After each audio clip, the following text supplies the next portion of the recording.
Khususnya apa tugas dan tanggung jawab Kakak sebagai kepala sub bagian teknis dan hukum? Dan satu pertanyaan lagi nih Kak, apa sebenarnya urgensi dari sub bagian ini Kak? Biasa sih, apa ya, terjadi perselisihan seperti itu biasa ya, apalagi Pasti, untuk yang di MK. benar. Karena kan kadang, masyarakat tidak puas nih Oh iya, dengan hasil rekapitulasi, bisa benar. jadi karena, calonnya mungkin Kalah, kalah gitu ya. kan. Kalau di hari pemungutan suara ya, Ya. itu biasanya, dari sisi daftar pemilih, ini sering menjadi, apa ya, sering menjadi persoalan di lapangan yang kita hadapi. Contohnya ini.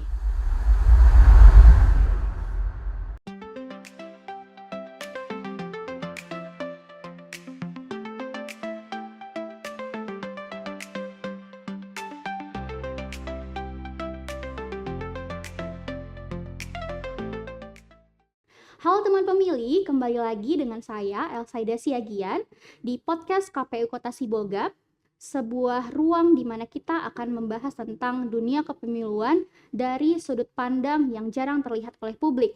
Nah, pada episode kali ini kita akan membahas tentang inti dari penyelenggaraan pemilu, mulai dari bagaimana proses teknis berjalan, bagaimana kerangka hukumnya, sampai tantangan dan hambatan apa yang terjadi di lapangan. Pada podcast kali ini kita kedatangan seorang narasumber yang sangat kompeten di bidangnya. Beliau merupakan kepala sub bagian teknis dan hukum.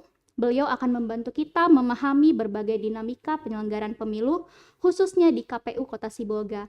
Langsung saja kepada Kak Desi, selamat datang Kak, apa kabar hari ini? Alhamdulillah sehat Elsa. Sehat dan sangat antusias ya Kak untuk podcast kali ini? Iya, sangat bersemangat. Baik. Nah, sebelum kita masuk ke pembahasan yang lebih teknis lagi, di sini saya ingin membawa teman pemilih untuk mengenal atau sedikit lebih dekat kepada narasumber kita kali ini. Nah, kepada Kak Desi, boleh dong Kak diceritakan sedikit perjalanan karirnya, mulai dari awal masuk ke KPU sampai akhirnya sekarang menjabat sebagai Kepala Subbagian Teknis dan Hukum di KPU Kota Sibolga, Kak. Oke, jadi saya jadi pegawai KPU Kota Sibolga itu mulai dari tahun 2010 ya. Nah, pengangkatan di tahun 2009, Desember 2009 TMT-nya. Namun aktif bertugasnya itu dimulai dari awal tahun 2010. Nah, tahun 2010 saya masuk ke KPU Sibolga. Itu penempatannya, ini kebetulan alhamdulillah saya adalah pegawai sekretariat jenderal ya yang pada saat itu KPU baru mengangkat pegawai negerinya, saya angkatan kedua seperti itu. Nah, saat saya masuk ke sini itu lagi tahapan pemilihan wali kota dan wakil wali kota tahun 2010. Nah, kemudian saya ditempatkan di Subbag Hukum. Kebetulan memang pendidikan saya itu adalah ilmu hukum. Jadi ditempatkan di Subbag Hukum. Kemudian di tahun 2017 dilantik menjadi Kasubag Teknis Parhubmas. Jadi dulu namanya masih Teknis Parhubmas. Selanjutnya di tahun 2022 itu dilantik lagi, masih menduduki jabatan yang sama. Nah, kemudian terjadi pergantian nomenklatur dari Teknis Parhubmas menjadi Kasubag Teknis Penyelenggaraan dan Hukum. Nah, itulah sampai sekarang, Elsa. Baik. Itu sekelumit ya tentang perjalanan karir saya di KPU Kota Sibolga. Baik, dihitung kurang lebih 16 tahun ya Kak sudah mengabdi di lembaga ini ya Kak. Iya, benar Wah, sekali. perjalanan yang terbilang bukan singkat lagi tapi sangat panjang ya, dan saya yakin sudah banyak sekali kalau istilahnya makan asam garam ya Kak, khususnya di dunia kepemiluan pastinya. Nah, berbicara tentang subbagian teknis hukum nih Kak. Nah, boleh dong juga dijabarkan Kak, apa sih sebenarnya tugas dan tanggung jawab dari subbagian teknis hukum, khususnya apa tugas dan tanggung jawab Kakak sebagai kepala subbagian teknis dan hukum? Dan satu pertanyaan lagi nih Kak, apa sebenarnya urgensi dari subbagian ini Kak? Ya, makasih Elsa. Jadi kalau ditanya tanggung jawabnya, yang pastinya menjalankan tugas sesuai dengan tupoksi yang diberikan gitu. Nah, tupoksi di Subbag Teknis Penyelenggaraan Pemilu dan Hukum itu apa aja? Jadi kalau dulu namanya kan Parhubmas. Nah, apa aja tugasnya? Jadi itu dimulai dari tahapan pemilu itu kan panjang ya. Panjang, mulai dari perencanaan, terus sampai nanti akhirnya ke rekapitulasi dan penetapan hasil pemilu.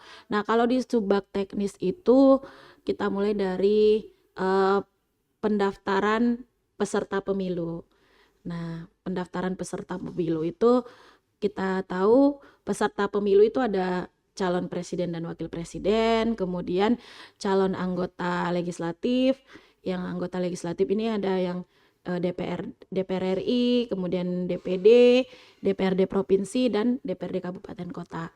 Nah, untuk pendaftaran partai politik itu peserta pemilu itu kan itu dilakukan di KPU RI. Namun kita di tingkat kabupaten kota kita juga membantu melakukan verifikasi administrasi dan faktual terhadap kepengurusan kantor juga keanggotaan. Kemudian apalagi tugasnya? Tugasnya adalah penataan daerah pemilihan dan jumlah alokasi kursi. Nah, ini juga merupakan tugas di Subbag Teknis. Jadi ada penataan dapil itu kita ajukan dari sini, kemudian diajukan ke KPU RI untuk selanjutnya ditetapkan jumlah daerah pemilihan dan alokasi kursi di KPU Kota Sibolga. Selanjutnya adalah kita masuk ke pencalonan. Pencalonan anggota DPR RI dilakukan di pusat, DPRD provinsi dilakukan di KPU provinsi. Nah, untuk tingkat kabupaten kota di Kota Sibolga adalah untuk anggota DPRD Kota Sibolga. Nah, juga kita membantu verifikasi administrasi dan faktual untuk calon anggota DPD. Selanjutnya apalagi tugasnya ya, ketika di nomenklatur yang lama itu kan Parhubmas, kita juga mengurusi masalah kampanye. Nah, dana kampanye. Kemudian masuk ke intinya itu pemungutan dan penghitungan suara, kemudian rekapitulasi hasil perolehan suara, kemudian penetapan hasil pemilu. Nah, sampai nanti akhirnya anggota DPRD Kota Sibolga itu dilantik seperti itu. Nah, itu singkatnya. Kalau panjang sih sebenarnya ya, tapi itu singkatnya tahapan-tahapan di Subbag Teknis pemilu. Nah, untuk saat ini kan dengan nomenklatur baru bertambah, sebenarnya ada yang bertambah, ada yang berkurang gitu. Berkurang tadi Parhubmasnya pergi gitu ya. Parhubmas yang menyangkut masalah kampanye, terus juga sosialisasi itu yang sebelumnya ada di Subbag saya, itu dia sekarang dipindahkan ke Subbag SDM. Nah, yang masuk ke saya adalah masalah hukum.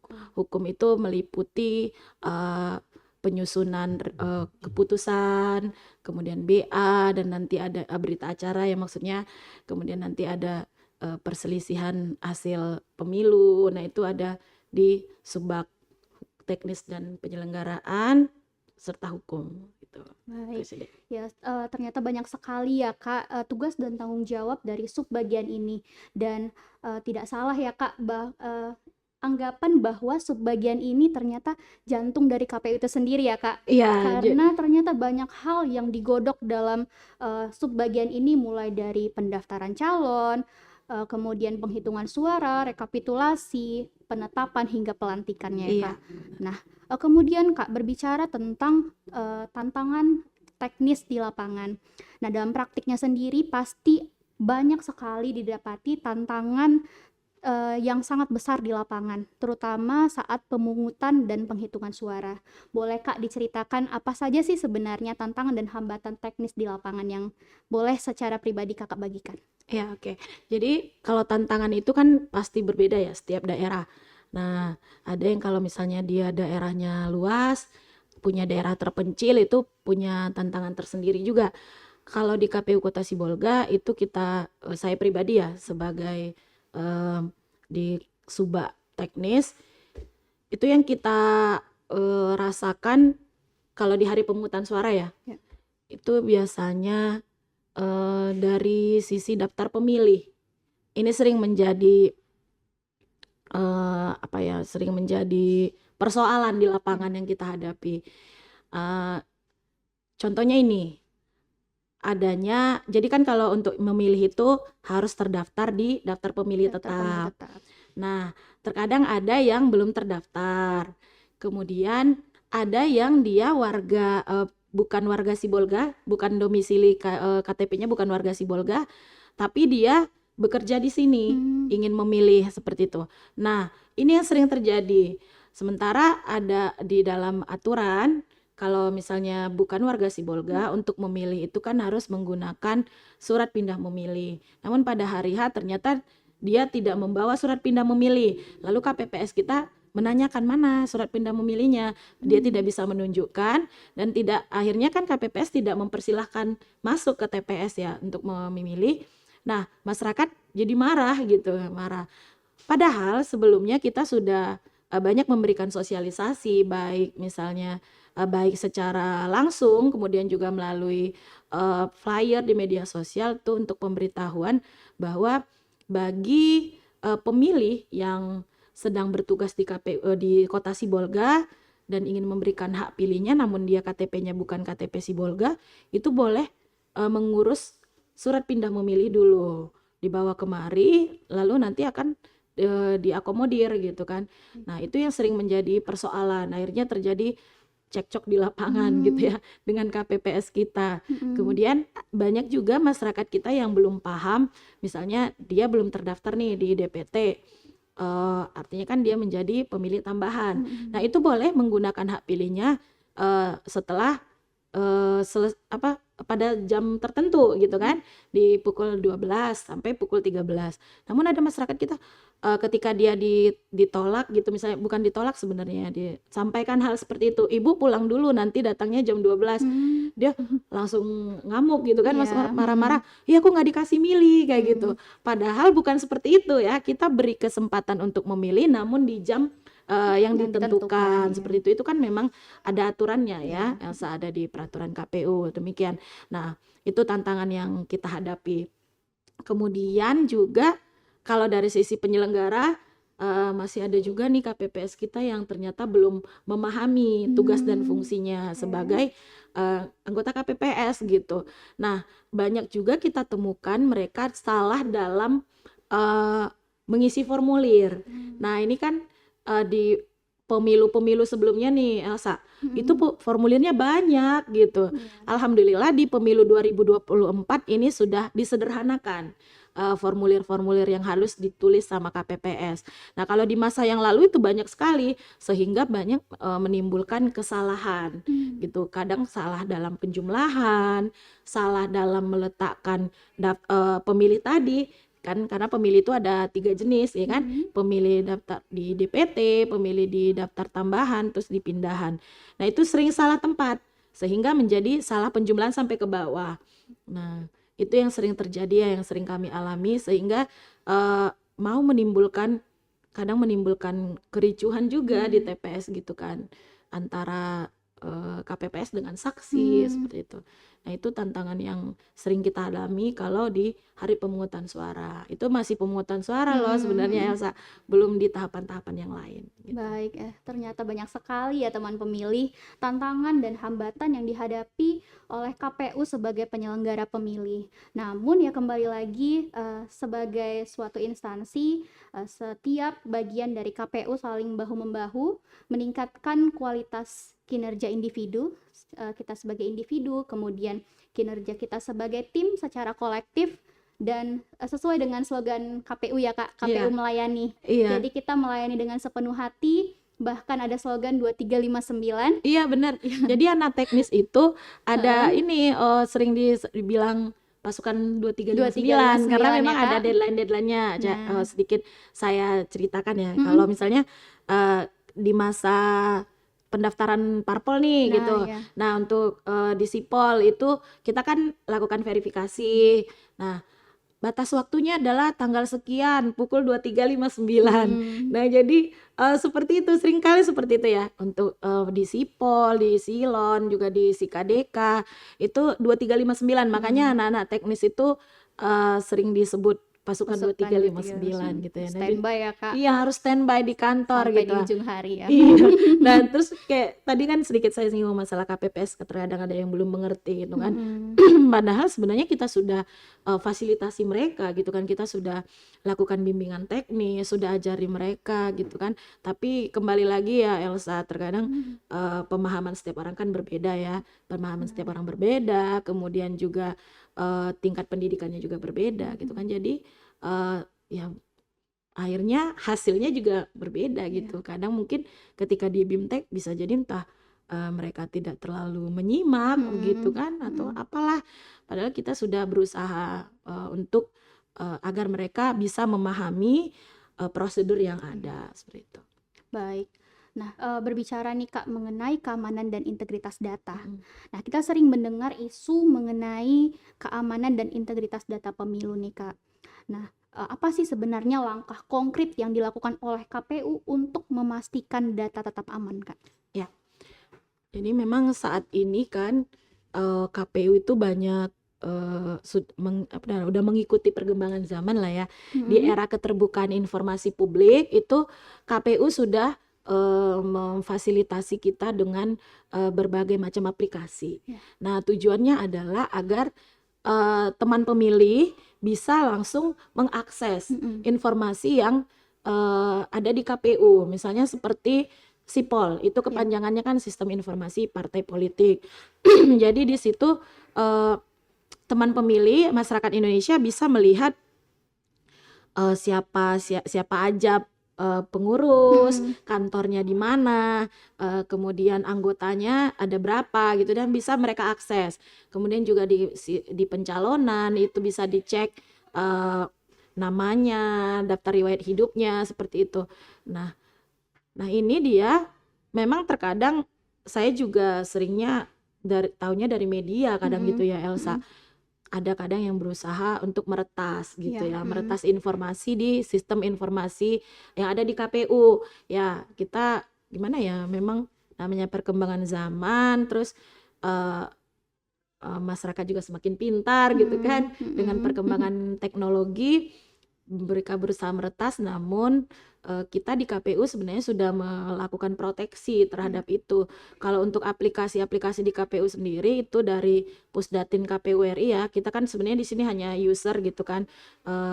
Mereka sudah membuat pengamanannya gitu ya, berlapis malah gitu kan. Ketika kita masukin password, terus ada autentikatornya juga gitu. Nah, kemudian yang pastilah sebenarnya KPU RI sudah membuat pengamanan yang luar biasa lah sebenarnya untuk itu ya, karena pengembangnya juga bukan yang main-main. Ya pengembangnya itu dari orang yang mumpuni lah gitu. Juga iya, ya, pihak eksternal yang memang mumpuni dalam hal itu gitu kan. Nah, kemudian untuk KPU sendiri itu selain data yang bersifat digital, kita juga punya yang data manual. Jadi sebenarnya masyarakat tidak perlu khawatir ketika misalnya di penghitungan suara gitu kan, yang kita tampilkan di Sirekap, kita juga punya data manualnya sebagai backupnya ya Kak. Iya, backup datanya, jadi kita jaga juga gitu kan. Makanya kalau di aplikasi KPU itu kan ada disclaimer-nya itu, kalau misalnya di Sirekap nih, hasilnya ini bukan hasil final gitu ya, karena ada rekap berjenjang dan dilakukan secara manual.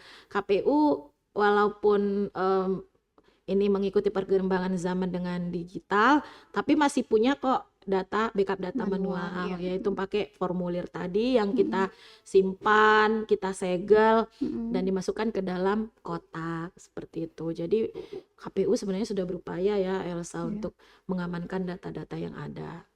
Baik, dengan melakukan rekapitulasi secara berjenjang ya Kak. Tadi Kakak jelaskan bahwa terus-menerus dilakukan audit secara berkala, kemudian pemantauan real time, bahkan melibatkan pihak eksternal ya Kak dalam penghitungan, dan juga melibatkan lembaga cyber juga ya Kak. Iya. Supaya memang data ataupun sistem kita tidak mudah diretas dan juga dimanipulasi ya Kak. Iya benar. Baik. Nah, berkaitan dengan sengketa hukum nih Kak. Kita kan juga membahas tentang hukum nih Kak. teknis dan hukum. Iya. Nah, setelah hari pemungutan suara, pasti banyak sengketa hukum yang terjadi di masyarakat yang sampai saat ini menjadi isu yang sangat sensitif nih, Kak. Nah, kira-kira apa yang menjadi pemicu sengketa hukum dan bagaimana sebenarnya mekanismenya itu berjalan, Kak?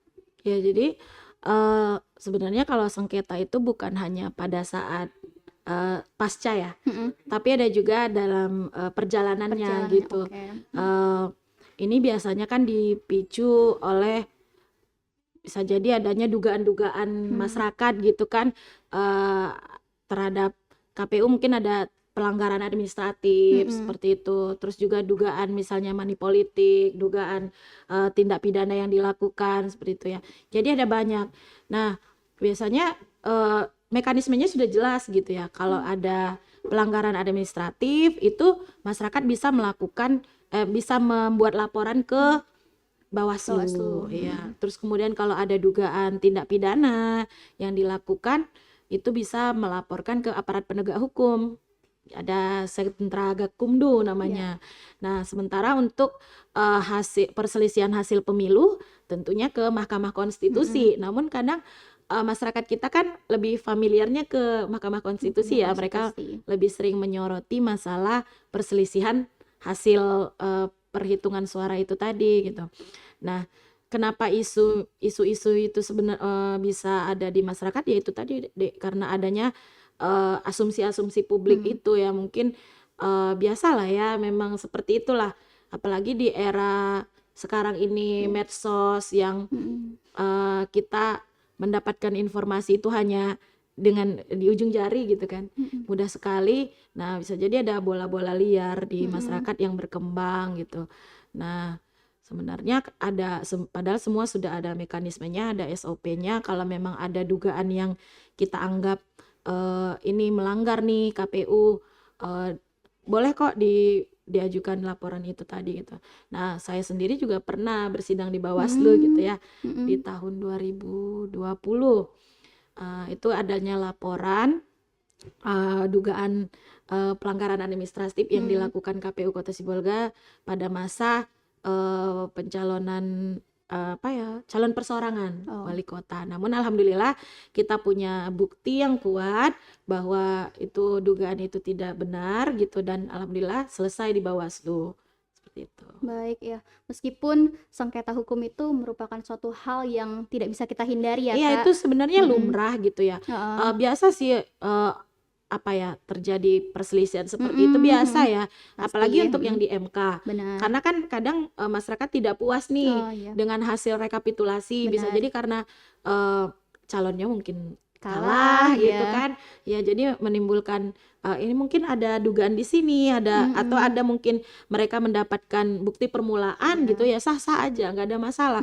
Boleh kok gitu kan, itu hak setiap warga negara untuk mempertanyakan itu, untuk menguji itu gitu kan. Makanya di negara menyediakan wadahnya gitu. Tadi ada Bawaslu di bagian pengawasan, kemudian Sentra Gakumdu, dan juga Mahkamah Konstitusi, dan itu memang diatur dalam undang-undang gitu, sah-sah aja, nggak ada masalah. Apalagi Indonesia adalah negara yang demokratis. Benar ya kan sekali ya. Namun kembali lagi, ketika kita melaksanakan semua tugas dan tanggung jawab kita sesuai dengan standar operasional prosedur yang tepat, dan juga menyiapkan seluruh dokumen pendukung dan memastikan semua proses hukum secara berjalan secara transparan, pastilah setiap sengketa hukum yang ada bisa kita hadapi secara baik ya, Kak. Iya, makanya kalau di KPU arsip itu memang harus benar-benar terjaga gitu. Benar, ya. Dari semua tahapan, semua arsip itu harus kita jaga dengan baik, karena itu memang bisa menjadi alat bukti, barang bukti bagi kita nanti dalam menghadapi sengketa yang dilayangkan ke kita gitu, sengketa hukum gitu. Baik. Nah, berbicara tentang aksesibilitas untuk semua pemilih nih, Kak. Nah, bagaimana upaya KPU dalam memastikan bahwa seluruh warga negara, termasuk penyandang disabilitas, dapat menggunakan hak pilihnya, Kak? Ya, jadi kalau untuk kita bicara di KPU Sibolga ya gitu, sebenarnya secara keseluruhan KPU sudah berupaya untuk mengakomodir hak-hak setiap warga negara gitu, termasuk teman-teman difabel.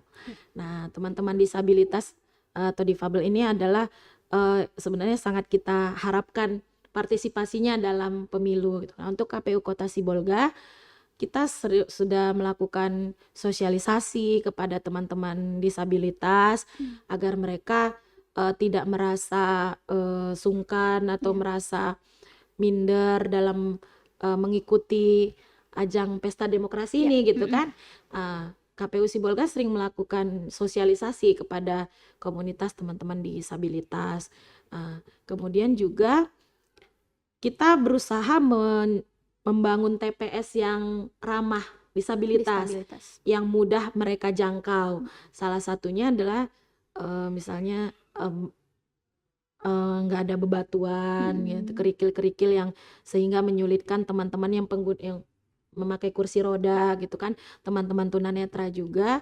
Itu kita upayakan seperti itu, atau juga tempatnya yang datar, tidak menanjak gitu kan, kita upayakan seperti itu. Walaupun kemudian pada praktiknya ternyata masih ada juga mungkin kita temukan TPS-TPS yang belum ramah disabilitas, dan itu kita dapatkan ininya kok, kita dapatkan masukan dari teman-teman disabilitas bahwa ternyata di KPU Sibolga masih ada yang belum ramah disabilitas. Namun hal ini sebenarnya gimana ya, kita sudah berupaya kan, namun ternyata tidak memenuhi syarat juga karena keterbatasan juga. Kadang tempatnya itu kan, kalau TPS itu kan ada aturannya ya Elsa, ada aturannya. Nah ternyata tidak bisa sesuai itu kita penuhi, namun kita tetap berupaya ke depannya untuk mengakomodir semua itu. Nah kemudian juga KPU menyediakan alat bantu tunanetra. Nah itu yang pasti ada di setiap TPS. Maksudnya di setiap TPS yang ada pemilih disabilitas dan seperti itu. Kita juga melakukan pendataan kepada masyarakat untuk mengetahui jenis disabilitasnya, berapa banyak pemilih disabilitas di Kota Sibolga, apa saja jenis disabilitasnya, itu kita lakukan pendataan. Dan alhamdulillah di sini kita menjalin komunikasi yang baik dengan teman-teman penyandang disabilitas. Itu ada komunitasnya kalau di Sibolga. Kan kita sering juga melakukan sosialisasi di sana seperti itu. Iya. Ya, dalam pemilu dan pemilihan satu suara saja sangat berharga ya Iya Kak. benar, sangat Jadi, berharga. aksesibilitas untuk semua pemilu terus kita upayakan sehingga semua warga negara, bahkan penyandang disabilitas pun kita upayakan harus menggunakan hak pilihnya ya Kak. Iya, bahkan di formulirnya itu, formulir hasil rekap itu ada loh ditulis, tercantum di situ pemilih disabilitas jumlahnya berapa, laki-laki perempuan berapa. Nah itu menurut saya memang upaya dari KPU sangat menghargai ya teman-teman disabilitas. Baik, berbicara tentang masa depan penyelenggaraan pemilu nih Kak, kita akan menghadapi pemilu berikutnya di tahun 2029. Nah, jika boleh memproyeksikan masa depan nih Kak, apa kira-kira inovasi atau pembenahan yang paling penting kita kerjakan untuk meningkatkan kualitas pemilu di tahun-tahun mendatang? KPU sudah berupaya ya untuk membuat perubahan-perubahan dalam sistem penyelenggaraan pemilu. Salah satunya adalah dengan modernisasi ya, digitalisasi. Itu sudah upaya yang dilakukan KPU. Itu tadi seperti yang saya sampaikan di awal, agar pemilih masyarakat Indonesia bisa langsung melihat real time seperti itu. Nah KPU sudah berusaha menciptakan aplikasi-aplikasi, sistem-sistem informasi yang memudahkan kita dalam melaksanakan tugas gitu. Namun tentu saja itu masih butuh pembaharuan terus, peningkatan terus gitu ya. Karena di 2019 itu kita sudah menggunakan sistem informasi itu masih banyak kekurangan. Kemudian disempurnakan lagi di 2024, ternyata masih sering kayak informasi Sirekap itu masih sering error juga gitu kan. Mungkin kedepannya bisa lebih ditingkatkan lagi, harapannya di 2029 sehingga tugas KPPS itu terbantu.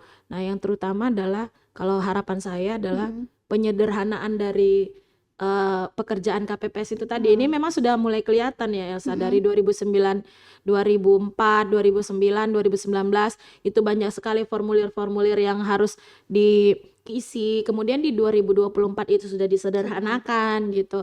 Bahkan untuk pencalonan kita juga sudah berusaha untuk paperless gitu ya kan, paperless tidak menggunakan banyak kertas gitu sebagai wujud dari kita mencintai bumi gitu kan. Nah, jadi itu upaya-upaya yang seperti itu sudah dilakukan oleh KPU dan kemudian juga harapan saya gitu kan, beban kerja kita itu gimana ya, kita kayak di pemilu-pemilu sebelumnya itu kan banyak juga penyelenggara yang meninggal dunia Gugur ya gitu dalam ya. Iya, tugasnya. mereka gugur sebagai pahlawan demokrasi karena memang beban kerjanya itu Elsa, di hari H itu setelah pemungutan suara itu kan lanjut penghitungan. Iya. Yang dihitung itu sampai 5 jenis surat suara ya. Nah, itu bisa memakan waktu berhari-hari gitu. Nah, teman-teman KPPS juga akhirnya kan kelelahan gitu. Mereka banyak yang tumbang, banyak yang sakit. Nah, saya juga sebenarnya belum bisa terpikir apa ya upaya-upaya yang sangat tepat untuk menyederhanakan itu semua gitu kan. Seperti apa. Namun saya yakin pemimpin kita, pemerintah kita pasti memikirkan hal ini juga gitu kan. Semoga kedepannya bisa lebih baik lagi lah untuk 2029. Yang jelas harapan kita sangat besar sekali untuk bisa menyederhanakan pekerjaan itu tadi deh, beban kerja dari KPPS karena kasihan juga melihat mereka sampai bergadang-gadang berapa hari gitu kan. Kita juga ikut sih gitu ya, ikut menunggu mungkin di kantor ya kita menunggu karena kan menunggu ini formulir itu kita kan tunggu juga. Jadi mereka teman-teman KPPS begadang kita juga ikut gitu. Akhirnya banyak juga dari kita itu yang sakit gitu ya. Kalau bagi pegawai KPU tipes tuh udah kayak penyakit biasa gitu. Udah biasa aja, udah nggak heran lagi. Maka kita sering sampai bawa obat gitu ke kantor, sering bawa obat ya. Ini pengalaman nih, kita kan bicara pengalaman ya ini. Sering bawa obat, kayak saya bawa paracetamol itu di tas itu kayak udah biasa gitu ya. Bawa obat minyak angin, bawa minyak kayu putih itu udah. Angin jangan lupa Kak. Iya, angin. Jadi udah biasa memang seperti itu karena memang beban kerjanya tadi ya. Apalagi ketika pemilu itu ada 5 surat suara gitu kan. Lalu nanti kalau misalnya ada isu mau digabungkan juga dengan jadi kan ya terasa sangat terasa sekali gitu kan. Gitu ya. Ya, kembali lagi ya Kak.